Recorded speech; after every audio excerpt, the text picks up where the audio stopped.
Hello student.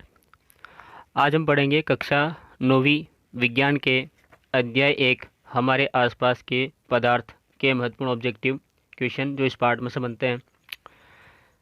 सबसे पहले हम बहुविकल्पीय प्रश्न देखते हैं, ऑब्जेक्टिव टाइप, जिनके 4 ऑप्शन दिए जाते हैं।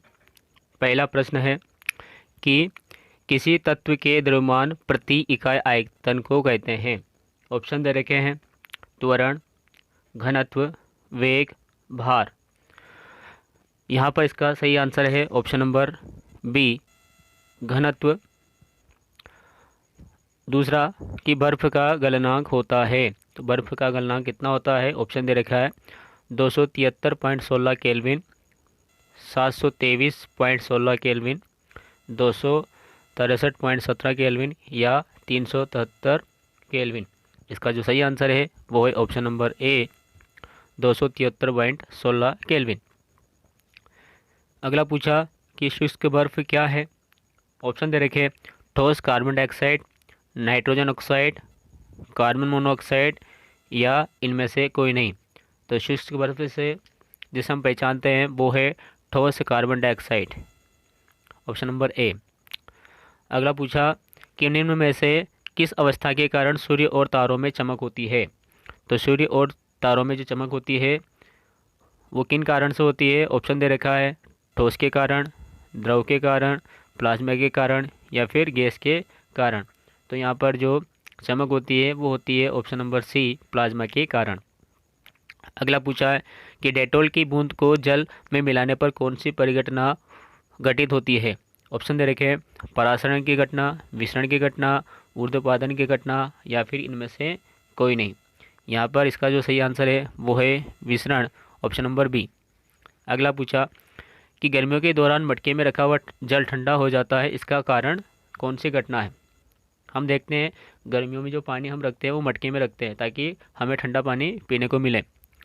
ऑप्शन दे रखे विसरण, वाष्पोत्सर्जन, परासरण या वाष्पीकरण। इसका जो सही आंसर है वो है वाष्पीकरण। तो वाष्पीकरण ऐसी घटना है जिसके कारण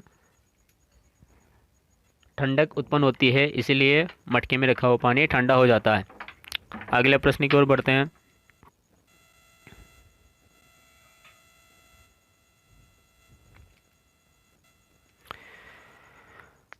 अगला प्रश्न है निम्न में से कौन सी स्थिति जल के वाष्पीकरण को बढ़ाएगी। यदि जल का वाष्पीकरण बढ़ाना है तो क्या होगा, क्या करना पड़ेगा?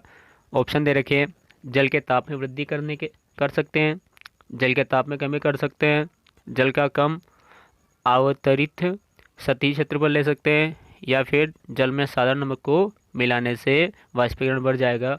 तो इसका सही आंसर है ऑप्शन नंबर ए, जल के ताप में वृद्धि। तो जल के ताप में वृद्धि करने से जल के वाष्पीकरण की क्रिया बढ़ जाती है। अगला पूछा कि निम्न में से कौन सा ऊर्ध्वपादज पदार्थ नहीं है। ऑप्शन दे रखें आयोडीन, कपूर, अमोनियम क्लोराइड, नमक। इस ऊर्ध्वपादज जो पदार्थ नहीं है वो पदार्थ है ऑप्शन नंबर डी, नमक। द्रव धातु का नाम है, ऐसी धातु का नाम बताना है जो द्रव अवस्था में पाई जाती है। ऑप्शन दे रखे सोडियम, पारा, आयोडीन और चांदी। यहाँ पर जो ऑप्शन नंबर बी है पारा, ये एक ऐसी धातु है जो द्रव अवस्था में पाई जाती है। अगला पूछा कि ताप का मात्रक है। यहाँ मात्रक दे रखे केल्विन, न्यूटन, पास्कल, जूल। तापमान का जो मात्रक है वो होता है केल्विन। अगले प्रश्न की ओर बढ़ते हैं।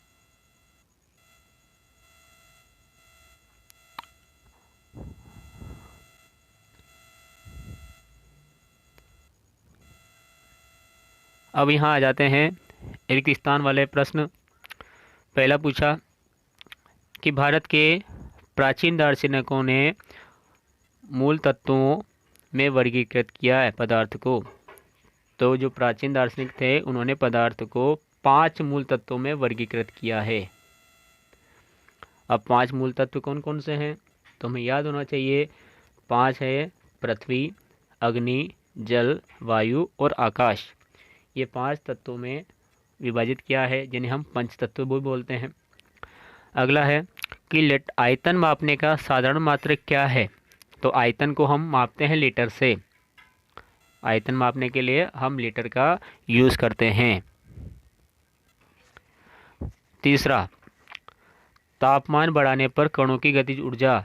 तो तापमान बढ़ाने से कणों की जो गतिज ऊर्जा है ये बढ़ती है।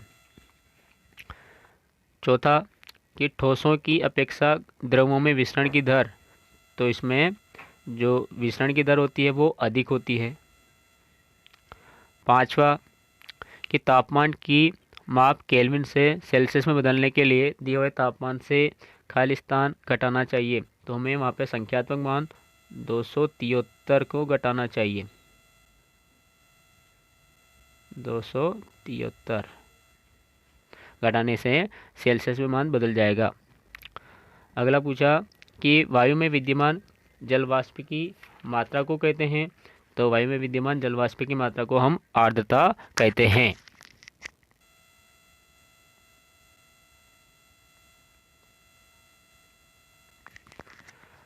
अगला पूछा कि वाष्पीकरण से खाली स्थान उत्पन्न होता है।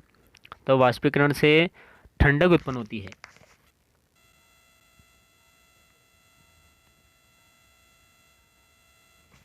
वाष्पीकरण से ठंडक उत्पन्न होती है। पदार्थ खाली स्थान अवस्थाओं में पाया जाता है। तो पदार्थ 3 अवस्थाओं में पाया जाता है।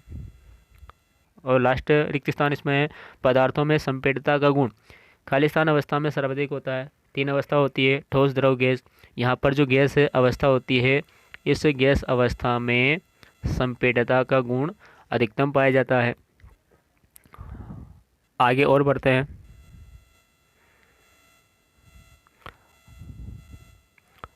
अब आते हैं यहाँ पर सत्य और असत्य।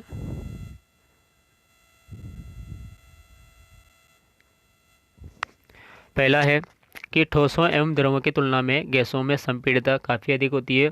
यह भी हाल हमने खाली स्थान देखा, तो ये सत्य है। द्रवों का निश्चित आयतन एवं निश्चित आकार होता है। तो द्रवों में निश्चित आयतन तो होता है किंतु निश्चित आकार नहीं होता, ये अनिश्चित होता है। इसलिए यह ऑप्शन जो दिया है सत्य असत्य में, ये असत्य है। अगला है, आजकल वाहनों में ईंधन के रूप में संपीड़ित प्राकृतिक गैस CNG का उपयोग होता है। तो हाँ, ये सत्य है। पदार्थ की अवस्थाओं में परिवर्तन ताप एवं दाब में परिवर्तन से नहीं किया जा सकता है। तो यह सत्य है। हम ताप और दाब में परिवर्तन करके पदार्थ की अवस्थाओं में परिवर्तन कर सकते हैं। यह असत्य है। पदार्थ की अवस्थाएं अंतः परिवर्तित होती हैं। तो ये बिल्कुल सत्य है। हम पदार्थ की तीनों अवस्थाओं ठोस, द्रव, गैस को आपस में अंतः परिवर्तित कर सकते हैं। अगला है कि अणुओं के बीच स्थान ठोसों में अधिकतम होता है। तो ये असत्य है। ठोसों में जो अणुओं का बीच में रिक्त स्थान होता है वो सबसे कम होता है। ये असत्य है। ये सत्य असत्य हो गए इस पार्ट के। अब हम इस पार्ट की जो सही जोड़ी है उस पर चलते हैं।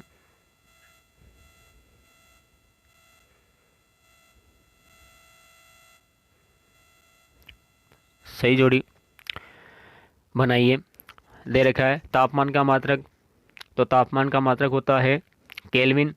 ऑप्शन दे रखा है चौथा, तो पहले का चौथा सही है, केल्विन। दूसरा पूछा द्रव्यमान का SI मात्रक। तो द्रव्यमान का SI मात्रक होता है किलोग्राम। इधर दे रखा है 1 नंबर पे, तो इसका सही आंसर हो गया किलोग्राम। तीसरा है दाब का SI मात्रक। तो दाब का SI मात्रक पास्कल होता है। ये यहाँ पर दे रखा है 5 नंबर पे, तो इसका सही आंसर हो गया पास्कल। अगला, ठोस का सीधे गैस में परिवर्तन होना या परिवर्तित होना क्या कहलाता है, ये पूछा है। तो ये प्रक्रिया कहलाती है ऊर्ध्वपातन। ऑप्शन दे रखा है तीसरा, ये सही है इसका।